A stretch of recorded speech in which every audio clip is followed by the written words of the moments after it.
যদি ইলেকশন কমিশনকে কাজ করতে না দেওয়া হয় তাহলে কিন্তু যদি তারা কাজ শেষ না করতে পারে আইডিয়ালি রাষ্ট্রপতি শাসন জারি হতে। রাজ্য জুড়ে একটা জল্পনা চলছে যে মমতা ব্যানার্জির বিরুদ্ধে অভয়ের মাকে প্রার্থী করা হবে, মানে এটা কতটা সত্যি করছেন?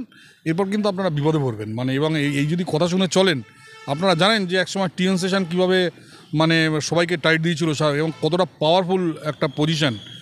সেই অবস্থায় যদি এরা একটা অন্যায়কে সমর্থন করে, আগামী দিনে এরও পেনশন বন্ধ হয়ে যাবে, এরও প্রভিডেন্ট ফান্ড বন্ধ হয়ে যাবে। এই যদি সেই রিস্কটা নিতে চায় তাহলে পশ্চিমবঙ্গে গণতন্ত্র নেই তো। দেখুন, বিরোধী দলনেতার উপর মেইন রাগটা হলো যে উনি এর আগে একজন মুখ্য সচিব 6 মাসের এক্সটেনশন নিয়ে ফেসেছে, এবার আরেকজন মুখ্য সচিব ফাঁসতে চলেছে জানি, কিন্তু ওই আজকে হয়তো শোধ নেওয়ার চেষ্টা করছে, ঠিক যেভাবে মানে ধৃতরাষ্ট্রের বিরুদ্ধে শোধ নেওয়ার চেষ্টা করেছিল শকুনি। রাষ্ট্রপতি শাসন হয় যদি বসু ক্ষমতায় আসে, যদি বসু কোনো বিপ্লব করে পশ্চিমবঙ্গে ক্ষমতায় আসেনি, এটা মিথ্যা কথা। এই যদি বসুর বাড়ি দেখছেন, হ্যাঁ, ওই বাড়ির যেরকম অবস্থা ওদের পুরো জিনিসটাই সেরকম মিথ্যাবাদী আর কি। ওরা কি মানে খুব খারাপ দিকে যাচ্ছে। 2026-এ যদি পরিবর্তন না হয়, আমি একটা কথা আপনাকে বলছি, কিন্তু উনি ওই শকুনির মতো একটা অ্যাক্টিং করছেন হয়তো ওই দলটাকে ডোবানোর জন্য। গণতন্ত্র চলছে, যদি ইলেকশন কমিশন বা সেন্ট্রাল গভর্নমেন্টের মধ্যে মানে ইন্টারফেয়ার না করে তাহলে কিন্তু আগামী দিনে মানে হোল বাঙালি কমিউনিটির কপালে দুঃখ আছে।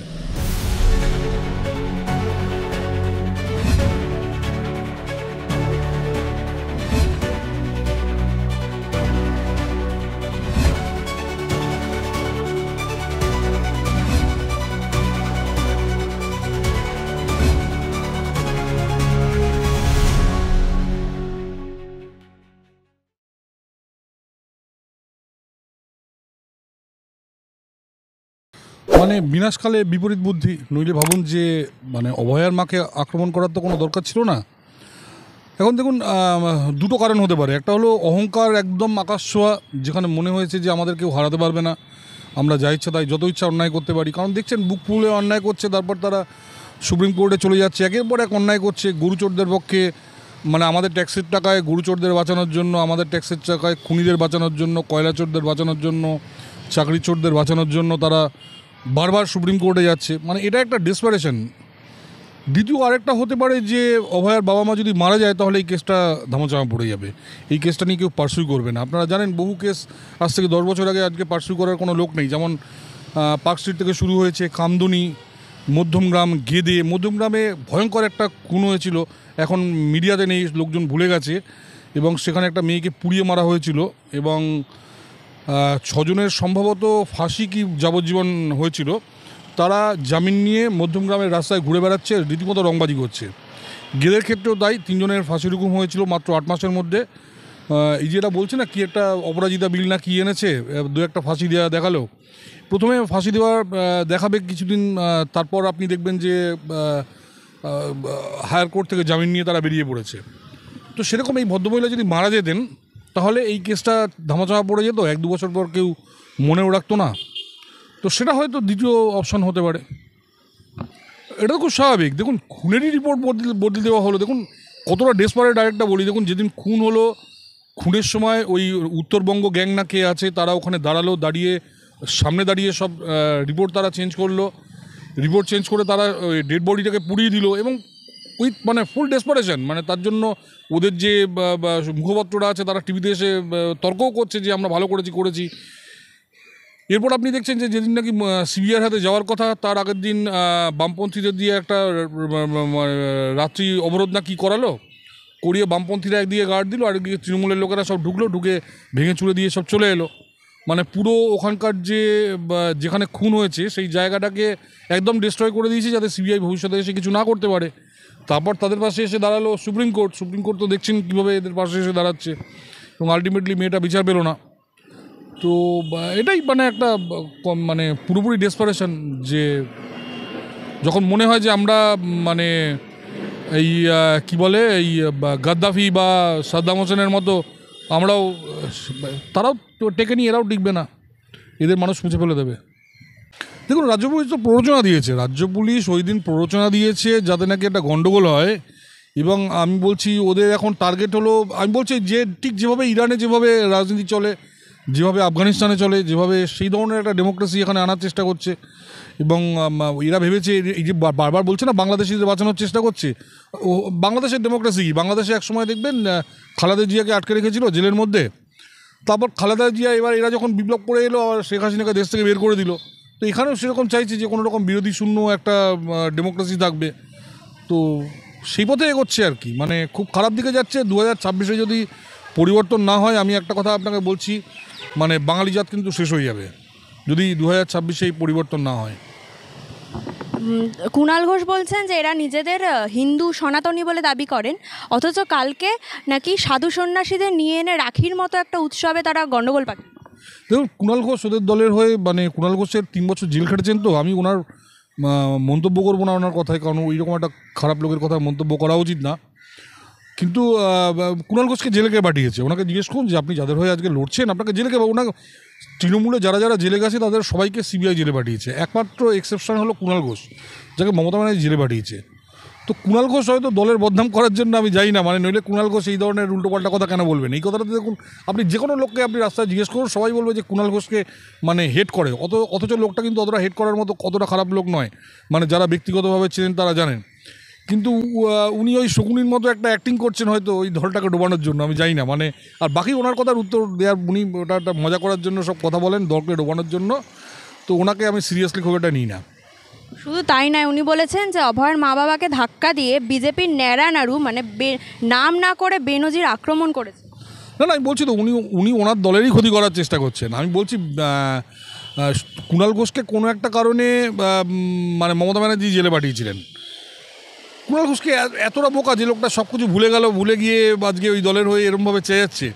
কুণাল ঘোষ একটা দল ডোবানোর জন্য মানে যত রকম উল্টোপাল্টা কথা বলা দরকার। এবার আপনি যদি বলেন উল্টোপাল্টা কথার উপর আমি রিমার্ক দেবো, তাহলে তো মানে সময় নষ্ট হয়। এই লোকটা একটা মানে লোকটা একটা ভালো ফ্যামিলির ছেলে, সামাও খারাপ হয়ে গেছে। এর ছেলে মেয়েও তো ভালো পড়াশোনা করেছে জানি, কিন্তু ওই আজকে হয়তো শোধ নেওয়ার চেষ্টা করছে, ঠিক যেভাবে মানে ধৃতরাষ্ট্রের বিরুদ্ধে শোধ নেওয়ার চেষ্টা করেছিল শকুনি। আর এর মন্তব্যে সব মজার মন্তব্য করছে, মানে পাবলিককে একটু ইয়ে করার জন্য। এটা আমি কোনো জবাব দেবো না, সবাই জানে ওর কথার কোনো দাম নেই। নয়ডায় ভুয়ো থানা খোলায় প্রতারণায় গ্রেপ্তার করা হয়েছে বীরভূমের প্রাক্তন টিএমসি নেতা বিভাস অধিকারী সহ মোট 6 জনকে। দেখুন, এই প্রসঙ্গে আপনাকে আমি বলি, আমি একটা ফেসবুকে বহুদিন আগে পোস্ট করেছিলাম যে হিন্দি সিনেমায় আপনি দেখবেন গত 70 বছরে এই যে হাজার হাজার সিনেমা বেরিয়েছে, দেখবেন ভিলেনের নাম তেওয়ারি হয়, ত্রিপাঠী হয়, খান হয়, আন্না হয়, শেট্টি হয়, কিংবা রেড্ডি হয়। কোনোদিন আপনি দেখেছেন হিন্দি সিনেমার কোনো ডন তার নাম মুখার্জি, সদানন্দ মুখার্জি ডন? ওই সিনেমা চলবেই না, ওই সিনেমা চলবেই না। কিংবা ধরুন সদানন্দ অধিকারী, কিংবা ধরুন আপনি ডনের নাম দিলেন অভিষেক ব্যানার্জি, সেটাও চলবে না। কারণ মানুষ বিশ্বাস করে যে একটা বাঙালি ভদ্রলোকের জাত, বাঙালি মানে মানে এটা ইয়ে হতে পারে না, বাঙালি ডনের কাজ করতে পারে না। তো এখন তৃণমূলের দৌলতে এই যে মানে এইসব কাজ করছে এরা বিভিন্ন জায়গায়, কিছুদিনের মধ্যেই আপনি দেখতে পাবেন যে হিন্দি সিনেমায় ডনের নাম আসছে মুখার্জি, ব্যানার্জি, দাশগুপ্ত, কিংবা ধরুন গুহ, আমি তো গুহ, হ্যাঁ, এবার এই ধরনের নামের বিভিন্ন ভিলেন আসছে। এবং শুধু তাই না, আমি আপনাকে বলি যে মানে কিছুদিন আগে ইয়াম্মি গৌতমের একটা টিভি সিরিয়াল দেখলাম ওটিটি, সেটা কলকাতার উপর বানানো। আমি যদি খুব ভুল না করি, যে ক্যারেক্টারটাকে নিয়ে বানানো হয়েছে ভিলেন ক্যারেক্টার, সেটা খুব মানে এটা অনেকে বলছে, আই এম নট শিওর, অনেকে বলছে যে সেই ক্যারেক্টারটা অনেকটা অভিষেক ব্যানার্জির মতো করে মিলিয়ে বলা হয়েছে। আমার সিরিয়ালটার নামটা ঠিক মনে পড়ছে না, এই রিসেন্টলি বেরিয়েছে। ভিলেন যে কলকাতার উপর ইয়ে, এবং ভিলেন যে ক্যারেক্টার, এবং পুরোপুরি একটা অভিষেক ব্যানার্জির মতো ক্যারেক্টার। কিন্তু নাম কিন্তু অভিষেক ব্যানার্জি দেয়নি, কেন জানেন? মানুষ আজও বিশ্বাস করে যে অভিষেক ব্যানার্জি নামের কেউ, এই যে ব্যানার্জি নাম, বা আমরা একটা ভদ্রলোকের জাত, তো আমরা ভদ্রলোকের জাত, আমরা কোনো খারাপ কাজ করতে পারি না, সেই জন্য ওই নামটা চেঞ্জ করে একটা নর্থ ইন্ডিয়ান নাম এটসেট্রা দিয়েছে। অভিষেক ব্যানার্জি মানে কলকাতার পলিটিশিয়ান, কিন্তু ব্যানার্জি, মুখার্জি, বা ধরুন আমি গুহ, সুদীপ্ত গুহ নাম দিতে পারতো তো, কিন্তু সেই সুদীপ্ত গুহ নাম দেননি। কেন দেয়নি? কারণ ওরা এখনও বিশ্বাস করে যে বাঙালি ভদ্রলোকের জাত। কিন্তু আগামী দিনে এটা বেশি দিন থাকবে না। এই যেমন কলকাতার উপর যেমন এই টিভি সিরিয়াল হচ্ছে, আগামী দিনে এরা ওই নামগুলো, কলকাতার নামগুলো দিয়ে দেবে। যে ধরনের অন্যায় কাজ বাঙালিরা বাইরে করছে, যার ট্রেনিং গত 14-15 বছর পেল, তো এরপর বাঙালিকে কেউ আর ভদ্রলোকের জাত বলে মানে মানবে না আর কি। রাজ্য জুড়ে একটা জল্পনা চলছে যে মমতা ব্যানার্জির বিরুদ্ধে অভয়ের মাকে প্রার্থী করা হবে, মানে এটা কতটা সত্যি? না, আমি এরকম কিছু শুনিনি। মানে এগুলো যদি বলে ওই কুণাল ঘোষের মতো লোকই রাস্তায় বলেছে আর কি। মানে এগুলো আমি মানে I have never hard like this. 5 AERO এবং EROদের কেন সাসপেন্ড করা হয়নি? রাজ্যের মুখ্য সচিবকে করা চিঠি, আজকেই ডেডলাইন শেষ নির্বাচন কমিশনের। দাদা, আদৌ কি এই রাজ্যে SIR চালু হবে? দেখুন, এই যে মুখ্য সচিব শুধু 6 মাসের, এতদিন তো বাবার জীবন তুই চাকরি করলি, তো 6 মাসের এক্সটেনশন নেওয়ার কী দরকার ছিল? এর আগে একজন মুখ্য সচিব 6 মাসের এক্সটেনশন নিয়ে ফেসেছে, এবার আরেকজন মুখ্য সচিব ফাঁসতে চলেছে। দেখুন, এই নরসিংহা বলে একটা নতুন সিনেমা বেরিয়েছে না, যেখানে বামন অবতার আর নৃসিংহ অবতারকে দেখিয়েছে, বরাহ অবতার এবং নৃসিংহ অবতার। এর পরের গল্পটা আসছে ওদের, আপনি দেখে নেবেন, সেটা হচ্ছে বামন অবতারের উপর। বামন অবতার শেষ মুহূর্তে যখন নাকি বলিরাজাকে বলেছে যে তোমার দুটো ইচ্ছে, যে একটা হলো মূর্খ নিয়ে স্বর্গে যাবে না পণ্ডিত নিয়ে নরকে যাবে, তো তখন ও বলেছে যে না, আমি পণ্ডিত নিয়ে নরকে যাব, কারণ মূর্খ নিয়ে স্বর্গে গেলে আমার নরকবাস অবশ্যম্ভাবী। তো এই যেসব IAS অফিসাররা এই 6 মাস এক্সটেনশান নিচ্ছে, তাদের আমি এটুকুই বলতে পারি যে আপনারা শুধু মাত্র 6 মাসের জন্য মূর্খের স্বর্গে বাস করার চেষ্টা করছেন, এরপর কিন্তু আপনারা বিপদে পড়বেন। মানে এবং এই যদি কথা শুনে চলেন, আপনারা জানেন যে একসময় TN সেশন কীভাবে মানে সবাইকে টাইট দিয়েছিল এবং কতটা পাওয়ারফুল একটা পজিশন। সেই অবস্থায় যদি এরা একটা অন্যায়কে সমর্থন করে, আগামী দিনে এরও পেনশন বন্ধ হয়ে যাবে, এরও প্রভিডেন্ট ফান্ড বন্ধ হয়ে যাবে। এই যদি সেই রিক্সা নিতে চায়, তাহলে এই কী যেন চিফ সেক্রেটারির নাম কি, মনোজ শুক্লা না কে, তো না মনোজ ভার্মা, তো বিপদে পড়বে সে আর কি। SIR না এলে রাজ্য ভোট করাবে কী করে? তাহলে কি রাষ্ট্রপতি শাসন আসছে? দেখুন, যদি আইডিয়ালি আমি বলি, যদি ইলেকশন কমিশনকে কাজ করতে না দেওয়া হয়, তাহলে কিন্তু যদি তারা কাজ শেষ না করতে পারে, আইডিয়ালি রাষ্ট্রপতি শাসন জারি হতেই হবে, কারণ সাংবিধানিক কাজকে বাধা দিচ্ছে।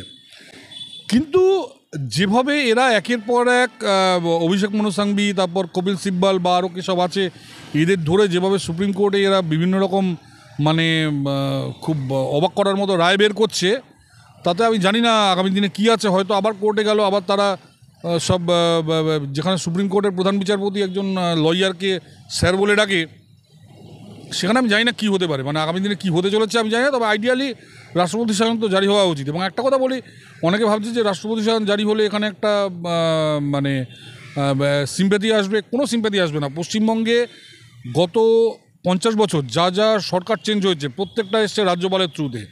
সিদ্ধার্থ শঙ্কর রায় ক্ষমতায় এসেছিলেন 1972-তে, আপনারা মনে রাখবেন, তখন আপনিও জন্মাননি, আমিও জন্মাইনি, এল ডায়াসকে ধরে। সিদ্ধার্থ শঙ্কর রায় 77-এ যখন চলে যান, তখন এল ডায়াস সেই সিদ্ধার্থ শঙ্কর রায়কে বরখাস্ত করে এবং রাষ্ট্রপতি শাসন হয়। জ্যোতি বসু ক্ষমতায় আসে। জ্যোতি বসু কোনো বিপ্লব করে পশ্চিমবঙ্গে ক্ষমতায় আসেনি, এটা মিথ্যা কথা। এই জ্যোতি বসুর বাড়ি দেখছেন, হ্যাঁ, ওই বাড়ির যেরকম অবস্থা, ওদের পুরো জিনিসটাই সেরকম মিথ্যাবাদী আর কি ওরা। তৃতীয়ত হচ্ছে মমতা ব্যানার্জি 1911-তে ক্ষমতায়, 2011-তে ক্ষমতায় এসছে। লোকে যে বলে যে মমতা ব্যানার্জি বিপ্লব করে এসছে, সম্পূর্ণ মিথ্যে কথা। মমতা ব্যানার্জি 1991 থেকে লড়াই করছেন, পর 91-এ হেরেছেন, 96-এ হেরেছেন, 98-এ হেরেছেন, 99-এ হেরেছেন, 2001-এ হেরেছেন, 2004-এ হেরেছেন, 2006-এ হেরেছেন। 2009 এবং 2011-তে জেতার কারণ ওনার পাশে সোনিয়া গান্ধী ছিল, এবং সোনিয়া গান্ধী সেই সময় রাজ্যপাল হিসেবে পাঠান MK নারায়ণন বলে একজন লোককে। MK নারায়ণন এখানে CPM-এর সব লোককে টাইট দেয়, যার ফলে ওই সময় মানে গোপালকৃষ্ণ গান্ধী এবং MK নারায়ণন এখানে এই জয়টা নিশ্চিত করে, কংগ্রেস সঙ্গে ছিল বলে। ফলে একটা কথা বলছি, পশ্চিমবঙ্গে ডেমোক্রেসি নেই। এখানে মানে যদি কেউ মনে করে যে রাষ্ট্রপতি শাসন জারি হলে কোনো সিম্প্যাথি মমতা ব্যানার্জির প্রতি আসবে, কিচ্ছু সিম্প্যাথি আসবে না। সরকার প্রচুর অন্যায় করেছে, মানে তৃণমূলের প্রতি কারো কোনো সিম্প্যাথি নেই। জাতীয় পতাকা দেখা গেছে পুলিশের বুটের নিচে। পশ্চিমবঙ্গে থেকে আর কি দেখতে হবে? না, অনেক কিছুই দেখতে হবে। আমি বলছি, পশ্চিমবঙ্গে যদি দেখেন, আগামী 5 বছরে এটাও হতে পারে যে এখন যেমন এই বাংলাদেশের স্লোগান চলছে জয় বাংলা, আগামী দিনে দেখবেন বাংলাদেশের পতাকা এখানে টাঙিয়ে দিয়েছে। যেই শেখ মুজিব পশ্চিমবঙ্গে মানে এই কলকাতার উপর মানে চালিয়েছিল, মানে নরসংহার চালিয়েছিল 1946-এ, সেই শেখ মুজিবের দেখবেন একটা মূর্তি আছে শিয়ালদায়, বিআর সিং হসপিটাল ঠিক পরেই, বিআর সিং আর ওই NRS-এর মাঝখানে দেখবেন একটা বিশাল মূর্তি টাঙিয়ে রেখেছে শেখ মুজিবের। তো আগামী দিনে দেখবেন এখানে যদি আমাদের তিরঙ্গা পতাকা উঠে ওই বাংলাদেশের পতাকা, সবুজ পতাকা চলে আসে, আপনি আশ্চর্য হবেন না। বিরোধী নেতা শুভেন্দু অধিকারীর ওপর কোচবিহারে রোহিঙ্গারা হামলা করেছে। তারপর আমরা নবান্ন অভিযানের দিন দেখলাম যে পুলিশ তাকে আটকেছে, সে বেরিয়ে যাচ্ছিল, তখনও পুলিশ তাকে আটকেছে। তাহলে কি কোথাও গিয়ে মুখ্যমন্ত্রী বিরোধী দলনেতাকে ভয় পাচ্ছে? যেখানে বিরোধী দলনেতাই সুরক্ষিত নেই রাজ্যে, সেখানে সাধারণ মানুষ কতটা সুরক্ষিত? পশ্চিমবঙ্গে গণতন্ত্র নেই তো। দেখুন, বিরোধী দলনেতার উপর মেইন রাগটা হলো যে উনি 1956 ভোটে নন্দীগ্রামে হারিয়েছিলেন। উনি গেছিলেন ওখানে নন্দীগ্রামে লড়াই করতে, হাত পা ভাঙলেন, তা হাত পা ভেঙে কোনো লাভ হলো না, উনি নন্দীগ্রামে হারলেন শেষ পর্যন্ত। যদিও সারা রাজ্যে ওই ভাঙা পা দেখিয়ে উনি জিতে বেরিয়ে এসেছেন সেবার, এবং তার সঙ্গে দুয়েলগাইদের ভোটে। কিন্তু উনি শুভেন্দুবাবুকে তো ভয় পাননি, এবং দেখুন ওই দিন যে আক্রমণ করেছিল, ভয়ঙ্কর আক্রমণ, ভাবা যায় না। আপনি সারা ভারতবর্ষে কোথাও কোথাও দেখেছেন আপনি মানে কোনো বিরোধী?